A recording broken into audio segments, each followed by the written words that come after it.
It's coming to Rainbow Six Siege in Operation Void Edge, and his name is Oryx. He's a defender, and in addition to crashing through soft walls and sturdy Frenchmen, he can also perform other feats of athletic prowess.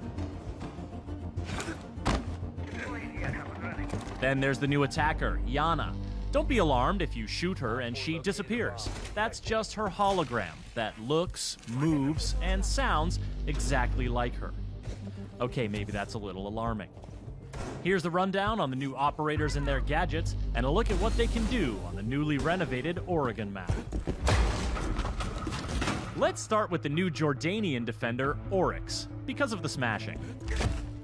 This is powered by his Rima Dash ability, a quick sprint that lets him move faster than any other operator. With it, he can knock attackers to the ground, including Montaigne and other shield bearers. He can also smash through barricades and unreinforced walls. Keep in mind that while barricades are a breeze, he does take some damage when crashing through a wall, so don't get too smash-happy without a friendly dock nearby unless you want to end up losing a 1v1 to wood paneling. Oryx's dash runs on charges. He can use them rapidly to dash a few times in a row, but they take time to replenish, and they reset to 0 when you bust through a wall. Gridlock's track stingers and Nomad's air jabs can interrupt his dash, and it takes a moment for him to get his gun back up after dashing. Plus, Oryx's footsteps aren't exactly subtle when he dashes. His ability is more about speed and strength. And he's got one more trick up his complete lack of sleeves. Oryx can jump up and grab open hatches, then either peek at his surroundings and drop down, or pull himself up through the hatch to the floor above. He can't do it on roof hatches, and you'll have to break open the hatch first, so choosing his Spas 12 primary over his MP5, or his Bailiff sidearm over his USP 40 isn't a bad idea. But his climbing ability is independent of his Rima dash charges, so you can use these two skills in tandem. This makes Oryx a dangerous new defender who will have attackers looking over their shoulders and wondering where he'll show up next. Operation Void Edge is also bringing the attackers their own deceptive new threat, even though it's something that can't hurt the defenders at all. This is the new Dutch operator, Iana, and this is her hologram.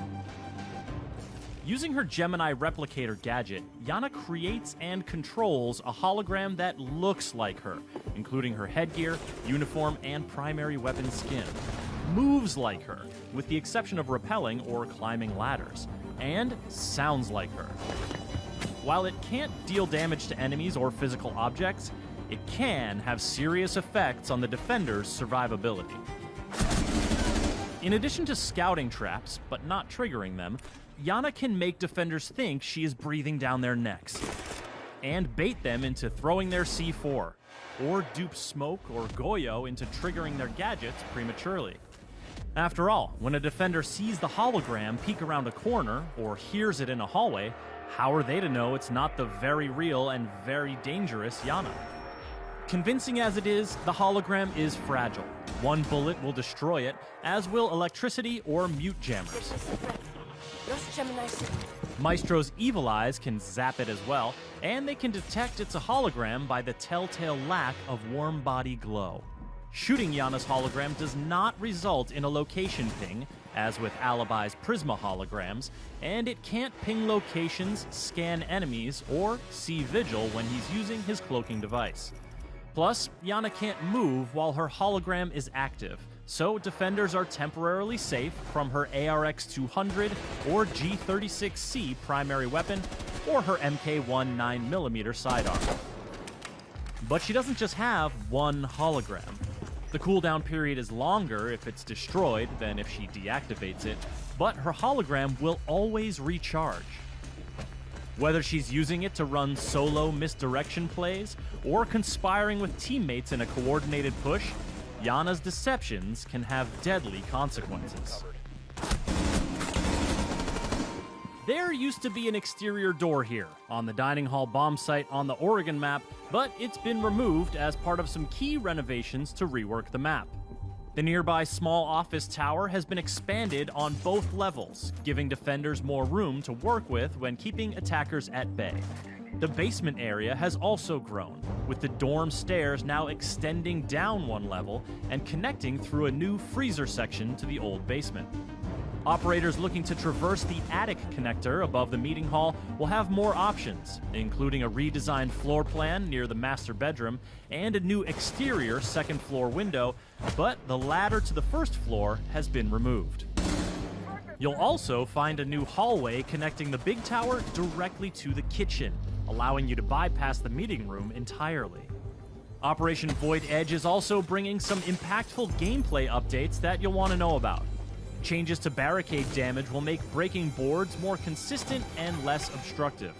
Attacker drones will now spawn on the same side of the building as the attacker's first spawn location choice, and the player hub will be revamped for improved navigation. These updates, as well as the Oregon map rework, will be free for all players when Operation Void Edge launches. The new operators, Oryx and Iana, will be available at launch for Year 5 pass owners, and everyone else can unlock them a week later using Renown or R6 credits.